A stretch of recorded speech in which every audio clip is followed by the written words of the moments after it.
Hi everyone! I will be showing you a problem and of course solving it using our knowledge of Simulink in MATLAB. Well, I guess you already know how to start and use Simulink. But of course, for those who still do not know how to use it, I will be showing you a brief demonstration on how to open MATLAB as well as initializing Simulink from it. So let us first define and describe the software that we will use, and that is MATLAB together with the Simulink. First, we have Simulink, or shall we say Simulation and Link. It is an extension of MATLAB by MathWorks Incorporated. It is a part of MATLAB that can be used to simulate dynamic systems. And so it works with MATLAB to offer modeling, simulating, and analyzing of dynamical systems under a graphical user interface environment.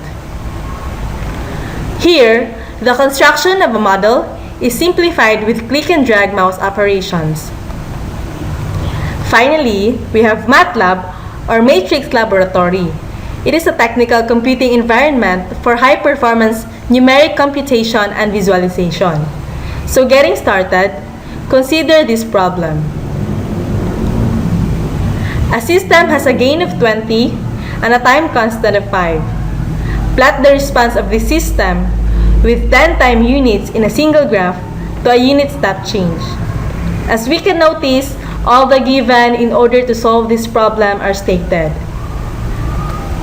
And so remember the transfer function, y of s over x of s is equal to kp over tau s plus 1, because it is very important upon solving this problem.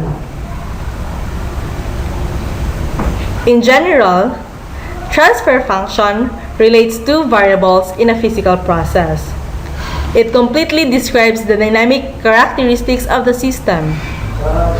And one of these is the cause, or the forcing function, or input variable. And the other is the effect, or the response or output variable. In this expression, x of s is the transform of forcing function or input in deviation form. Y of s is the transform of response or output in deviation form. Kp is the gain and tau is the time constant. This expression comes from a mass balance with further mathematical manipulation. But this is not actually the concern of our problem. We are already given with all the data we need, so it would be simpler for us to answer this question. Moving forward, search for the MATLAB window from your desktop or any memory wherein you have installed or stored it. Search it at the Start button to make things fast. So of course, we cannot solve the problem if Simulink is not yet open. So by double-clicking the MATLAB window, it will eventually open and it will look like this. The symbol in the toolbar is actually the Simulink icon. And then by double-clicking the Simulink icon, Simulink initializes and the Simulink library browser appears. Since we have already opened Simulink, we will now proceed to solving our problem. And at the same time, I will also state short descriptions or explanations on every part of the Simulink and of the problem that we will encounter later on. From the Simulink library browser, click the New File icon right on the upper leftmost part of it. And then the workspace will appear. It is where we construct our model. The workspace is where we drag the different blocks to establish our desired model. And this will serve as our drawing pad for the entire process of solving the problem. The default name for the workspace is untitled. Since we have not named it yet, you may rename it or not. It's up to you. Now, we will individually look for the following blocks, for we will use this to plot the response of the problem. The blocks can be found in the different divisions under the Simulink library browser. But we can also use the search bar on top for a hassle-free search of any blocks. So this is the search bar.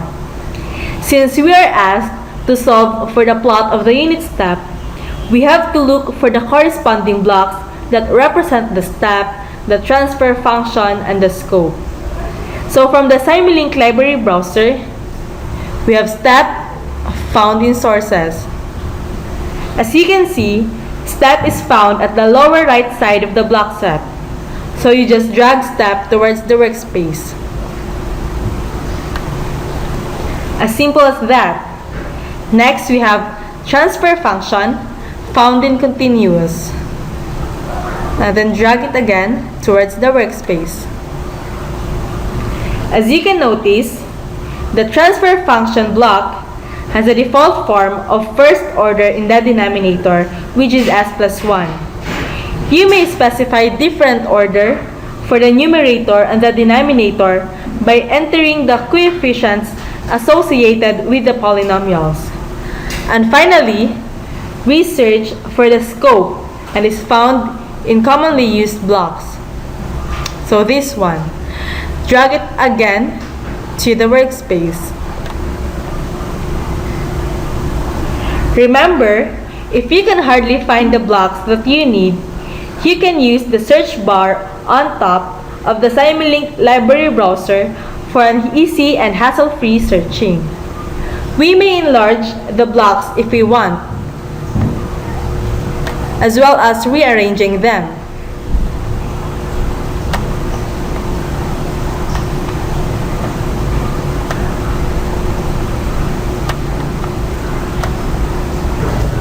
Connect the blocks. So we have step to the transfer function and transfer function to scope.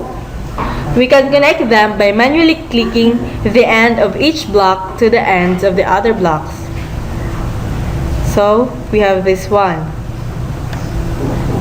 Or for a hassle-free connections of arrows to blocks, press Ctrl and the first block to the second block we want to connect. Now that the symbols have been established and arrows have been connected, we can now input the respective data needed to come up the desired plot of a response. Double-click the step symbol. Now, the values you see are actually the default values for the step time, initial value, final value, and sample time. Step time specifies the time in seconds when the output jumps from the initial value parameter to the final value parameter. The default is 1 second. Initial value specifies the block output until the simulation time reaches the step time parameter, and the default is 0. Final value specifies the block output when the simulation time reaches and exceeds the step time parameter.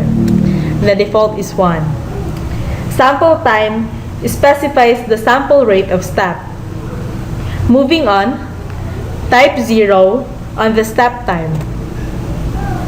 Keep 0 for the initial value, 1 for the final value since we want the response for a unit step, and 0 for the sample time and change.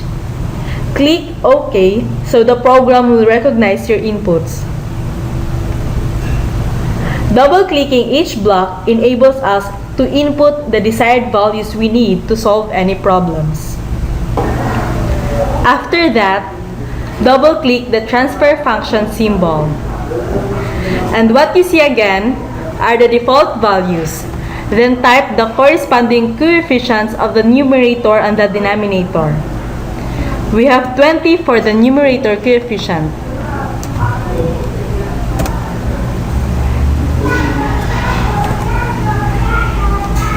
And that in the denominator coefficients, we have 5 and 1.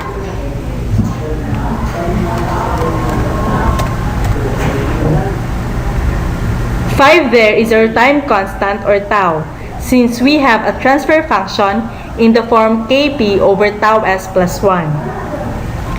Take note that it is advisable that you save your model at some point early on so that if your PC crashes, you don't lose so much time to reconstruct your model.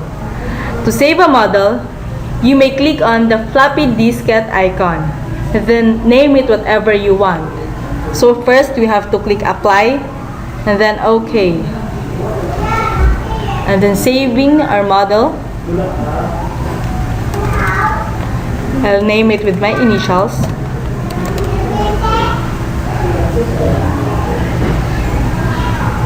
Just right here in the desktop so I can easily find it whenever I want. Now our model is saved. Now that we are done filling the data needed, press the Start Simulation icon, which has an arrowhead symbol on the top.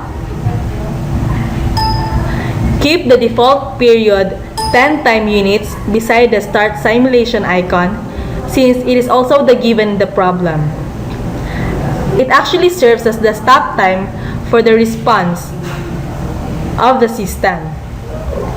Now press the scope symbol, and then shortly, a plot of the system that we are solving will appear.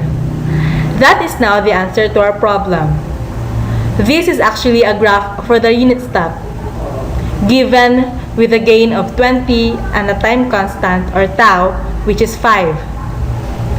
You can see that starts at time 0 and then ends at time 10. For these are the values we input a while ago. Actually, the graph must reach 20 as time approaches infinity, because our gain is 20. But as you can see here, it's just about 17, around 17. But to see a bigger picture of this, let's have a graph with a period of 50. So changing the stop time to 50, clicking the Start Simulation icon, and then now the scope, clicking the Auto Scale button, then we will have a graph like this. So there you can really see that the graph reaches approximately 20 at about 45 to 50. But if you really take a closer look at it, for 100 time units,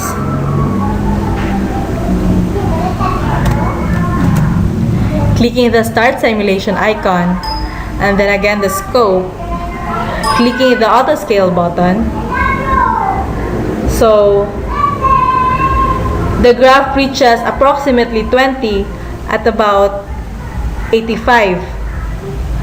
It is still 20 at 200 or 300 time units, or so on and so forth, meaning the system will reach at approximately 20 and become steady as time approaches infinity. You may need to select the Auto Scale button on the scope display window to obtain a better display of the plots, or click on the part in which you want to magnify and see the details of the graph. So just like this one.